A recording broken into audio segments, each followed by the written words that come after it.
Hello and welcome to this week's episode of the Popcorn Wind Down. I'm Eddie. And I'm Tammy. Thank you for joining us. This week's episode is sponsored by Silent Nights, a clothing optional male dance troupe. Check them out and all they have to offer at silentnights.xcmf. And then, excuse me, and let them give you a preview of what's waiting under the mistletoe. A sexy dance troupe for Christmas. That sounds fun. Have you ever been to a strip club? Yes, I have. You don't sound like you like strip clubs. Um, it was an experience. It was on my bucket list. I crossed it off. I'll never go again. Was it a male strip club or a female I strip went to club? Chocolate City in Atlanta. Oh, ooh, ooh. Oh, okay. Yeah, it's famous. So I was just like, for my birthday, we went to Atlanta, me and a couple of my friends. And on the list of things I wanted to do was to go to Chocolate City. So that's what we did. We went to Chocolate City. Did you get the wings? Did you get some chicken wings? Because you know they famous for them chicken wings. No, I didn't actually. We didn't even eat anything. Like it was literally to watch the amazing like performances. Like we like sat there like, oh my gosh, like phenomenal.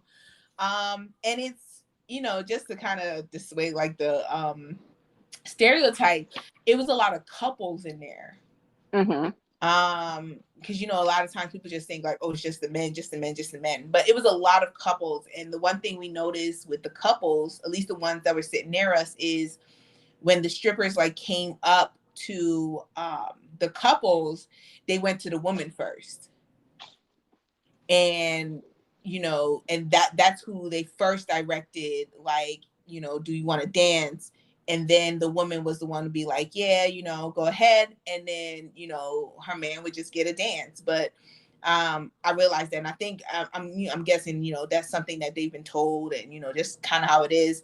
But because when you watch movies and stuff like that, just not how it goes. In the movies, like all the men and men's club, but there were a lot of women in there as well. I don't have a problem going with my boo thing. You know, to the club, either or. But you don't find a lot of men in the male strip clubs. No, Um, you don't. I guess not a lot of straight men anyway. But yeah, okay. You one up me. I haven't been to Chocolate City yet, but it's on my list. I'm gonna have to check out those chicken wings too. Like you go to no, but they do say that they actually have really good food and they are known for their chicken wings. So that is cool. This week we get into the spirit with our annual holiday movie episode. And this year we chose Netflix's The Noel Diary, starring Barrett Doss of Station 19 as Rachel, who is a young woman on a quest to discover her roots while she searches for her biological mother. And her search leads her literally to the doorstep of introverted best-selling author Jake Turner, played by the one, the only sexiness Justin Hartley, who ends up helping Rachel with her search, which also leads him to reconnect with his estranged father. So, Tammy, what did you think of the Noel Diary? Was it a good stuffer or a lump of coal? Oh, good stocking stuffer. I enjoyed it. Like I will say, um, it wasn't like the best holiday like romance movie I've seen, but I definitely enjoyed it. Like it did its job. What it set out to do, I do feel that it did do its job. What about you? I thought it was cute. I agree with you. It wasn't the best holiday movie that I saw, but I thought it was cute. I, I I guess we can break it down more as we talked, but I loved seeing Barrett Dawson in a role separate from the one that she plays on Station 19. I'm a huge Station 19 fan. Do you still watch Station 19? Did you ever watch Station 19? No, I did used to watch it, but I don't watch it anymore. No, okay. Yeah, I'm off of Grays, but I still love Station 19. And so she's a really talented actress. So it's nice to see her get some different roles. I also really thought that she and Justin Hartley had great chemistry, which I think they underutilized in the movie. Um, I I think that was one of the strongest elements of the movie, which um, they didn't they didn't play up on it enough. And so, yeah, but yeah, so I loved her character. I mean, I loved her, but at times I really hated her character and her issues. Not that I didn't understand them. I just think that they maybe overplayed them, if that makes sense. Overplayed them how? Like, um, I get her being on a search for her birth mom. I get her wanting to know where she comes from. I understand that truly. Um, and but you would think that the desperation for that, the way she was just so desperate for it, and the way it played into her feeling like she was not ever wanted, um, it would make you think that there was something that her adoptive parents were just horrible or mean or cold or cruel, and they weren't. So it was just like, okay. So, and I don't know if that really necessarily lead into her deep-seated trust issues. Like there, I'm like, so where is this lack of trust coming from? Like I said, I understand wanting to reconnect or connect with your actual roots and knowing where you come from. I get all of that, and I support her and all that, but it and it was the movie was based on a book, so I'm like, okay, so it's one of those things where something got left out in translation, like it just didn't align with the deep-seated trust issues she had. Like it left me wondering who really hurt you, or who hurt you in your past. um, how did you end up with this tax lawyer who is obvious from the beginning that that relationship has ran its course? So I just think that maybe overplayed might be, I think overplayed might be a lot. Maybe the wrong choice, maybe under explained where those issues came from, I guess. Does that make sense? A little bit more sense? Yes. Okay. So that is one of the things. What about you? Did you like their chemistry, first of all? Did you think they had good chemistry? I did. It's hilarious because I did not realize. I knew I recognized her face, but I completely forgot where she was from until you said Station 19. And I was like, oh, okay, cool, cool, cool. I know who she is now. Um, so I knew her face, just did not recognize where I knew her face from.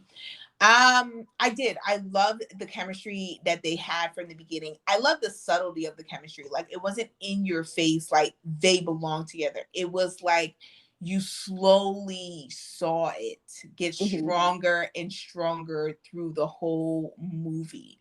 Hmm. Because anyone else would be like, come on now, y'all spent a couple days together. How are y'all in love? But and I'm not necessarily a fan of that whole love at first sight, thing. I'm a romantic, but I'm not that much of a romantic. And but because of the slow burn of their chemistry growing and the tension being there under the surface and everything, I could definitely see how just in those couple days of them being together that they fell in love. So it made the story more believable on that the chemistry was not just thrown in my face and I wasn't just told that they were going to end up together, but that you saw like, hey, girl, like really? Alan, Jake, really? Really? Like, come on now. We're picking Jake Turner, right? Like, even at the end, I was just like, we're going to pick Jake Turner, right? Like, she going to come back, right? Kind of thing. Which was like anticipating like her showing up in some way, shape, or form just to kind of end the story. So yeah. Yeah. I agree with you. I loved the slow burn of it, and I love that and that's what I think when I say it was underutilized. Like, um, I liked that we got to actually see it. Like, we got to see the meet cute kind of, the dinner, just this instant connection. How, because you kind of you got how he was a loner and how he was kind of just not a people person, and most people grated his nerves. Like, um, you knew there was something about her when he didn't immediately turn her away. um, when she was talking about her, why she was there and at the house. When he thought about Ellie, you know, with anybody else, you get the feeling that he would have been like, oh well, whatever. But with her, it's like he chased her down the street, and then when he saw her sitting in the car, he didn't want to let her go. When they realized Ellie was going on the date, he was like, oh well, you want to grab a bite? And she was like, no. Or he's like, you really don't have to wait in the car. And she was like, no. And then he's like, okay, do you want to go have dinner? And so it's like he kept finding reasons to keep talking to her. And I think it started with the conversation about the music, how they were both big fans. They picked up on each other's references, which were like quirky, nerdy references, and off writer references like Kerouac and all of that, and old jazz like Nina Simone, and then just old school soul, Marvin Gaye. So you got that, like you saw the connection and you saw it build, and they shared some intense stuff. Like he opened up to her, like when he told her, you're the first person I've ever told about my brother. Like I don't talk about my brother. So and so I think that also added to the intensity of the feelings, just the stuff that they felt so comfortable sharing with each other that they didn't share with other people, that they had never shared with other people. So I was like, yeah. And I'm a romantic too, but I do believe that, you can have I do believe in love at first sight.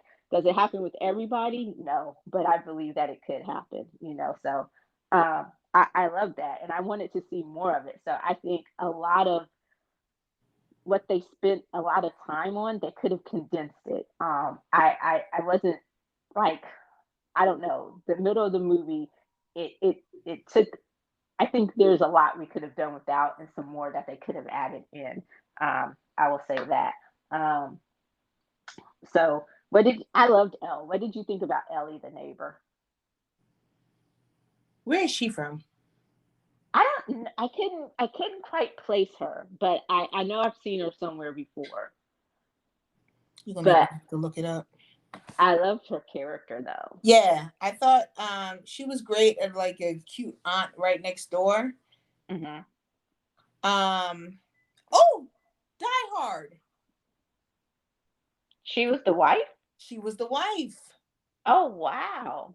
Okay, I I gotta say, see it one of my now. favorite movies ever. It's like the best holiday movie ever. If you ask me, what's your favorite holiday movie? Die Hard. Because Die Die Hard's a Hard. holiday movie. I don't care what nobody says. Yes. Sorry. I did like Ellie. I thought that she was great on. She knew him before um before everything fell apart, and she understood why he hadn't come back, but then she stayed connected to his mom in some way. So she'd been there, so it's kind of like, she reminded him of his past, but the good parts of his past. Like it wasn't like heartache that he felt, or like, he wasn't angry or upset when he saw her. It was, you could tell it was good memories, when he did see that she was still next door, and just remembering certain things about her, like how she still painted. And so yeah, I think it was a great, like, older neighbor character to have in the movie. Yeah, and you kind of also get the feeling that she was like his surrogate mom, because the movie alludes to his mom's mental health issues, especially after his brother dies. How it picks up with him finding out that his mom had passed away, so he goes to take care of her estate, and you see immediately that she's a hoarder. And then you realize, just in talking to Ellie, that and just some of the things that he said, that the mental health issues went beyond that. So especially when his mom was going through an episode, I kind of got the feeling that he spent a lot of time at Ellie's house just to escape. And then as soon as he could get out, as soon as he was old enough to hop a train or hop a plane to Paris, he was out and he never looked back. And so but I did love her in that role, and I love the dating, like, and I love their relationship, because she's one of those ones where they did kind of pick up where they left off a little bit, where he helped her with her dating profile. I thought that was so cute. And then it And worked right it, away. Yeah, and then she went out and she met the British dude. I'm like, oh yeah, that accent would have had me all night out all night too. Did you give us the goodies, girl? Did you Yes. get in your stocking? Because that was a long ass date, but it was a good day. And I'm like, hey, I might need to try that. Too So, funny. but and also that like that's one of the scenes I thought like because of the way they set up the scene, the way they did the time lapse, while they were waiting on her to come back, while he and Rachel were waiting on Ellie to come back. We start off with one conversation, but the way they did the time lapse, I was thinking that okay, she had come back and they had had the conversation with her. It was just that they were getting along so well that she was helping him clean out the house. I didn't realize until the next till it actually showed us that it was the next morning. So that was one of those things I thought where they kind of wasted some of the time, um, that they kind of wasted a little bit of an opportunity to give us a glimpse of them with more time. And that could have also explained, the deepening of the feelings, how well they felt like they knew each other if, they had just been hanging out, cleaning out the house and, you know, so, but yeah, so I thought that was one of those missed opportunity moments. But yeah, what did you think about his dad in that whole That's situation? another one. Wait. See, all these people I recognize and I'm like, where do I know you from? Where do I know you from? Where do I know you from? Anyway, I like the fact that so when he first shows up and you can tell he's still really, really hurt. But it's like he doesn't think of, he's thinking of all his with his emotions, so he's not really thinking of, he's really thinking like his dad just abandoned him, right? Which kind of says like you don't really remember who your father was then, right? And then when he like is ready to like walk out, when the dad like finally apologizes and she says, will you be like the first adult in your family not to exit?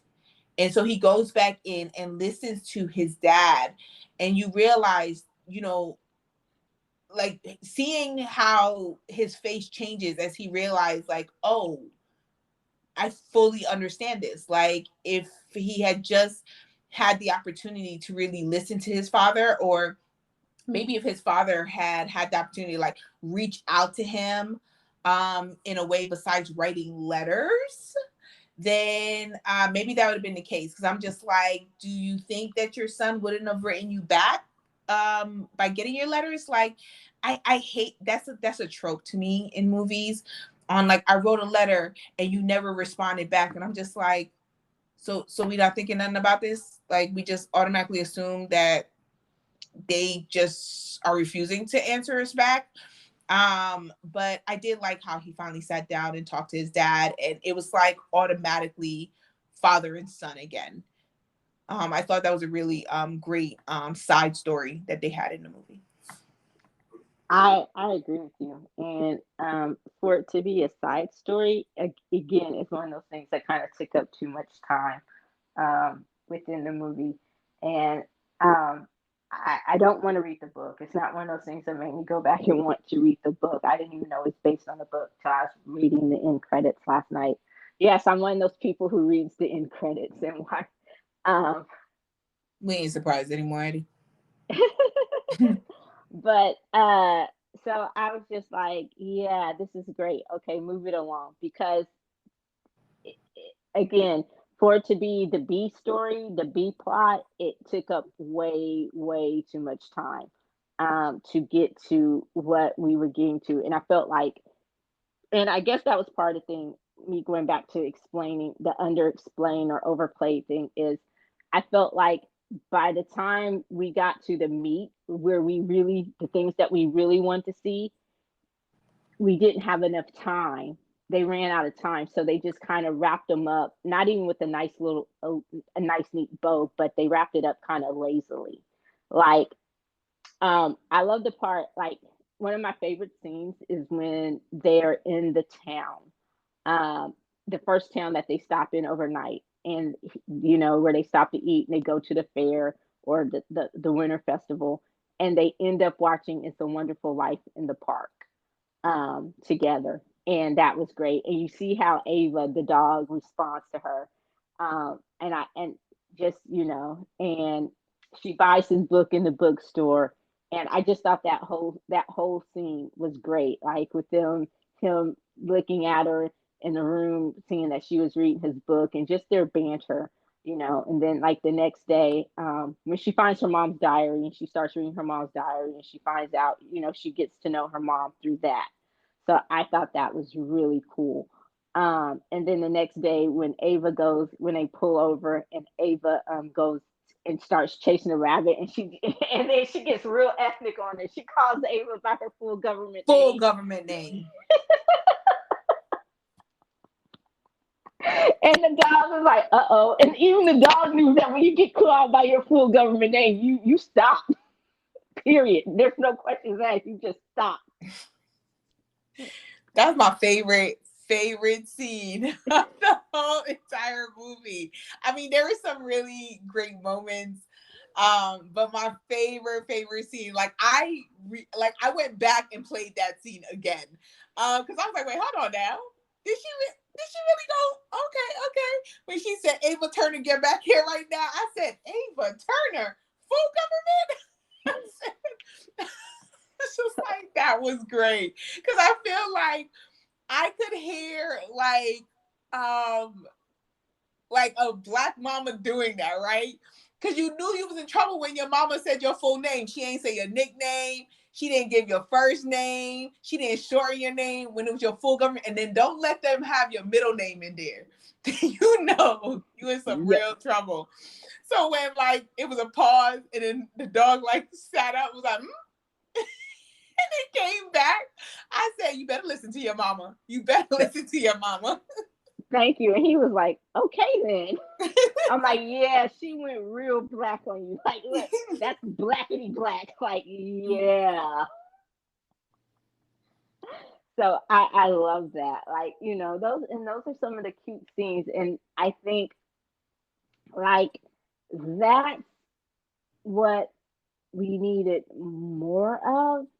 Um, because I love the scene when they end up like, okay, so he does know when they at the first hotel when they have two rooms. He goes, oh, if this were a romantic comedy, then there would only be one room. So when they get to the other hotel, coming back, there is only one room. And she tells him it's his birthday, and they have the moment, and it's the moment. And then I'm like, okay, so after that, that's when it falls apart for me. Like that's when it seems like, okay, they realize, oh, we only have so much time left. We need to wrap this up, and everything just kind of becomes like lazy. And and like I said, I don't know how much is from the book, and but with it being a book that I'm not gonna I'm not gonna trying to diss the writer, but I don't know how popular the book or the story was. But even so, with it being an adaptation that I'm assuming most people haven't read the book, or a lot of people haven't read the book, you have more room to play around with certain things. Um, and so it was just like, all right, so you expect me to believe that after this slow burn, after this culmination of the perfect night, you take one ride on his candy cane and it throws you off your whole path. Like you're done. You're done. Like I understood the part where she said she was confused. I get that. I totally get it because technically you did cheat on the boyfriend that is so obvious you shouldn't be with, even though we've barely met him.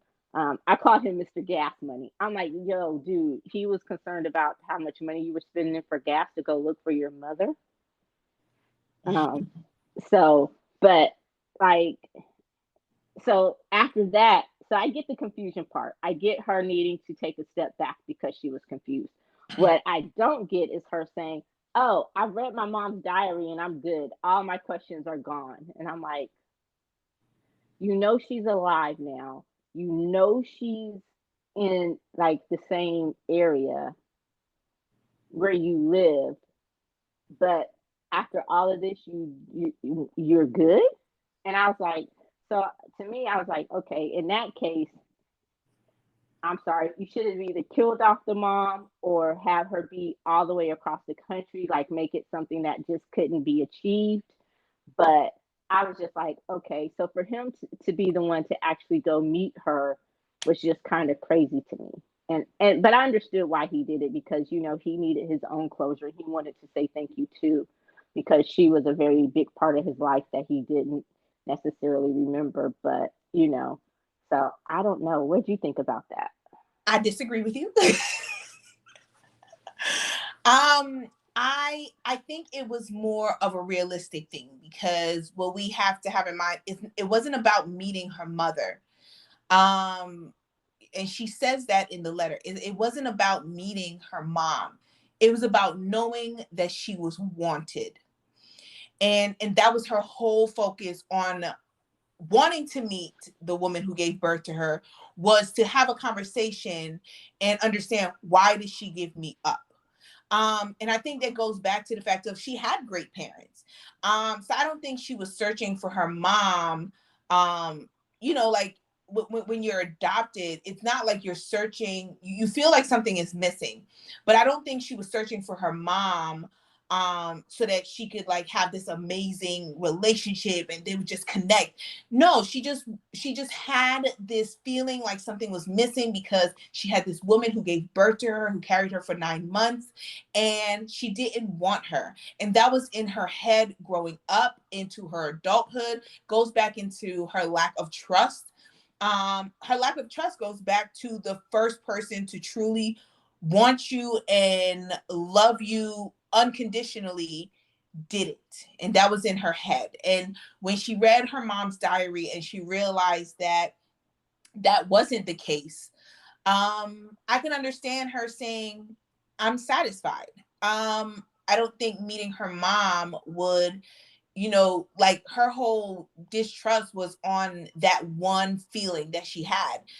Her mom wrote the diary just to let her know that she was loved, unconditionally. And that kind of took away that, feeling that she had. And then I think it was more natural. Like for me, like I got it as in being more natural on them having that one night and then her being so confused because she had a fiance. Like she had a fiance. And even if he wasn't necessarily the person for her, she'd already set her mind on being with him. And she did not go into this thinking that she was going to fall in love with this stranger who would just open up some new possibilities for her. Like she was looking for stability.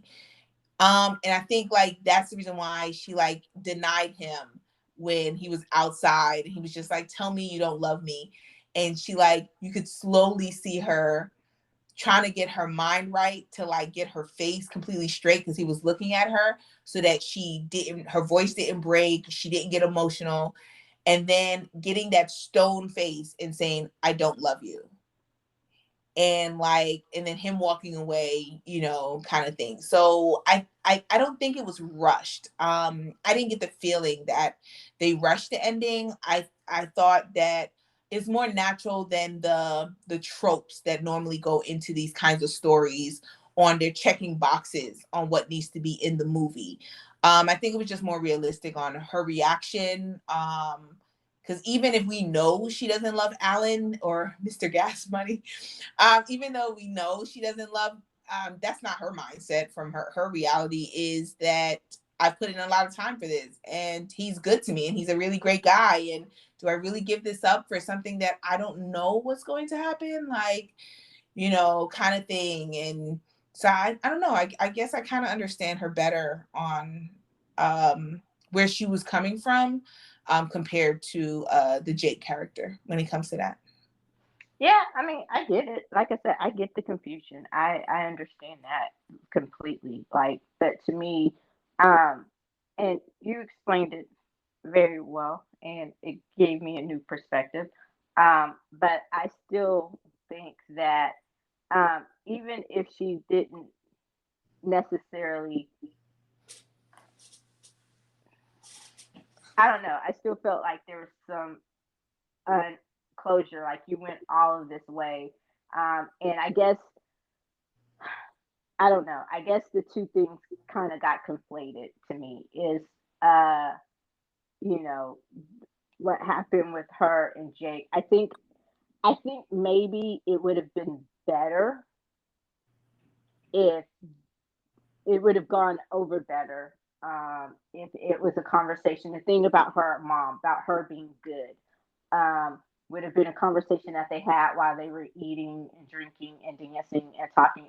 When she mentioned her birthday, I think that probably would have been a better time to have the conversation about her not meeting her mom or about her being good on that. Just by reading the diary and just kind of like a new liberation. I think her putting that in a Dear John letter, so to speak, kind of conflates the two issues. Um, and adds to the confusion, makes it seem like because of what happened with him, like you're so confused, but you have all this clarity about that. Does that make sense? Yes. Okay. So yeah, but as far as what happened with her and Jake about her being confused, because yeah, she did have a fiance, and she did, like I said, there's no technically she cheated. And I'm not judging, I'm not holding that against her, but so you understood why she didn't just fall into his arms. But also where I felt like it was rushed, like I hated the ending. Like I get that part, I love that part. Um, where she, you knew when he went to her that time, and you know what scene I got? I kind of mixed in where Meredith went to McDreamy and she's like, I'm just a girl standing in front of a guy asking him to love her. I kind of got that scene, and I also The got the begging scene, scene? huh? Is that the begging scene when she says, choose me? Yeah, but Okay. I love that. So I kind of got that part, and then I also with the mix in, it was a hybrid between that and a hybrid between Say Anything where John Cusack is standing outside the window with the Yeah. Yeah. That's all I needed. I was like, okay, all you need now is some 80s Music. teen movie theme to come on right now. So I was just like, okay, but and I guess that's what I say also when I say it's rush. But I understood all of that, like, and I didn't have a problem with that. But um, I think I guess I wanted to see her go through the process of realizing, you know, because it's like what happened, or I guess I want to see what actually happened in, I guess it was a day later with you and Alan to make you go realize Alan, or to let you actually deal with the truth that Alan was not the one for you, to the point where you get to him where he's the one. Like we know it, but where did that come from? Like I guess I wanted to see that conversation or that realization, and maybe fast forward to a month later or something where a meet cute again where you're or a year later. Like I don't know, I just hated her showing up, and I get it, it kind of goes back to him noticing her when she's outside in the corner, but I hated the ending. I thought it was kind of anticlimactic, I guess, the very very end, if that makes sense. Yes. Did you like the ending? I didn't have any feelings about it. It was a trope.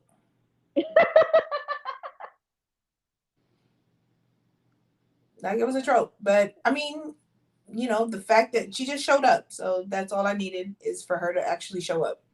For her to And actually that's what show she up. did. She showed up. Show up and get your credit right here. Like, Mm-hmm. yeah. So, I guess that's what I mean by it. It seems like they kind of ran out of time. Like some of the things that they spent time on in the movie, I think they spent a little bit too much time on, and some of the things they could have spent more time on, they didn't. And like I said, towards the ending, it got lazy for me. And if she wasn't ready to meet her mom, or if she really was good on that, then that would have been one thing. But I think just putting that in that letter just kind of it kind of conflated the two things and made them seem like they were really related when they weren't. So, um, all right. what else? Is there anything else you liked or you wanted to talk about from the movie? What Nope. was your? You're good. Okay. So what are you rating this? So I am going to give it a 3.25. I actually really enjoyed the movie. I think the chemistry was really good. I love the slow burn because there are some shows and movies who do the slow burn and it becomes real boring and then you no longer are invested in them getting together. This was not the case. Their slow burn worked for me on me getting invested in them getting together. Understood the decisions that were made. So a 3.25, it was good, but Happiest Season is still my number one for the holiday movies that we've reviewed. What about you, Eddie? Happiest season. Which one is that? The one with what's the one who can't act? What's her name? Twilight Girl. Oh, okay. Yeah, Kristen Stewart. I remember now. Yeah. Yeah, that was a good one. I think that's probably one of my favorites too. Until I see Silent Night with Killer Santa Claus. I want to see that movie so bad. Okay. Um, Back to this, the thing at hand. Uh, I actually went lower than you. Surprise, surprise. That's about I gave I gave it a 2.75. I thought it was cute, um, but not cute enough to overcome the plot holes. When I start dissecting a movie like that, it really isn't doing it for me when I start thinking about all those other things. So, um, I I appreciate it. I love their chemistry. Their chemistry was great, and I thought that was probably, like I said before, the most powerful thing in the movie, and something that they should have played up on a little bit more. The slow burn, it worked. Once we got past that point, it would have been good to see. And I understand the her confusion and all that, but it would have been good to see her work her way through some of that, and them end up together.